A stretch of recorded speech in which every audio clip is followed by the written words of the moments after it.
గృహ ఫుడ్కి స్వాగతం. ఈరోజు ఎండు రొయ్యలు టొమాటో కూర ఎలా చేయాలో తెలుసుకుందాం. ఇది చాలా అంటే చాలా చాలా రుచిగా ఉంటుంది. మీరు కూడా ఒకసారి ట్రై చేయండి, మీకు తప్పకుండా నచ్చుతుంది. ముందుగా ఇది తయారు చేసుకోవడానికి ఎండు రొయ్యల్ని ఒలిచేసి నీట్గా సిద్ధం చేసి పెట్టుకోవాలి. కడిగేసి తర్వాత బాండి పెట్టుకుని నూనె పెట్టుకొని ఈ ఒలిచి కడిగి శుభ్రం చేసుకున్న రొయ్యలు వేసి వేయించుకోవాలి ఆయిల్లో.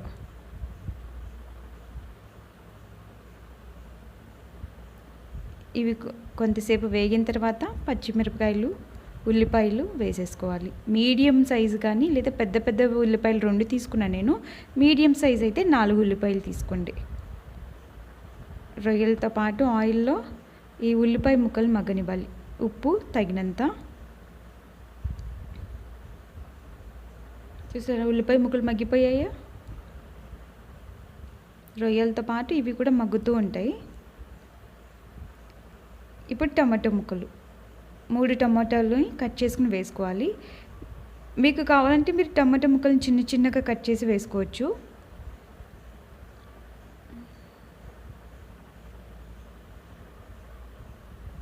కొద్దిసేపు మూత పెట్టేసి అలా వదిలేస్తే మగ్గిపోతాయి.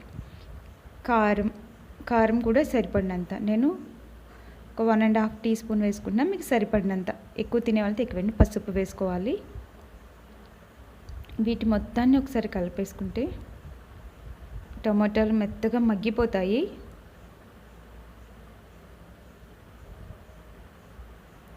ఈ సైజు అంటే చిన్న ఉసిరికాయ అంత చింతపండుతో ఈ రసం తీసి పెట్టుకున్నాను. టమాటాలు మగ్గిపోయిన తర్వాత ఈ రసం వేసుకోవాలి.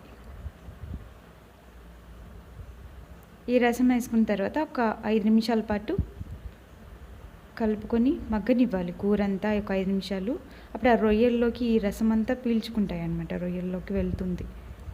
ఇప్పుడు ఆ కూర అంతా పక్కన పెట్టుకుని 3 ఎగ్స్ పగలగొట్టి వేసుకున్నాను.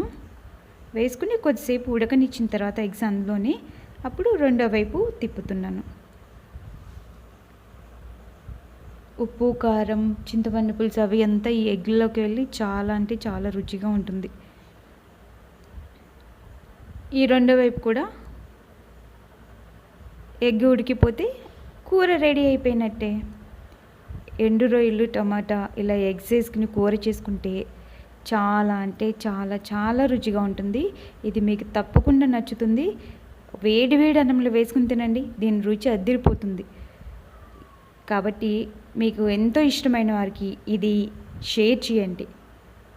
మీరు ఎలా వచ్చిందో కామెంట్లో తెలియచేయండి. చూసారా, వేడి అన్నంలో అది కలుపుకొని తింటుంటే అసలు ఏ నాన్ వెజ్ తిన్నా కూడా మనకి ఇంత తృప్తి కలగదనమాట. అంత బాగుంటుంది కూర. టొమాటో, ఎండు రొయ్యలు, కోడిగుడ్లు వేసి మీరు కూడా ట్రై చేసి మీకు ఎలా వచ్చిందో కామెంట్లో తెలియచేయండి.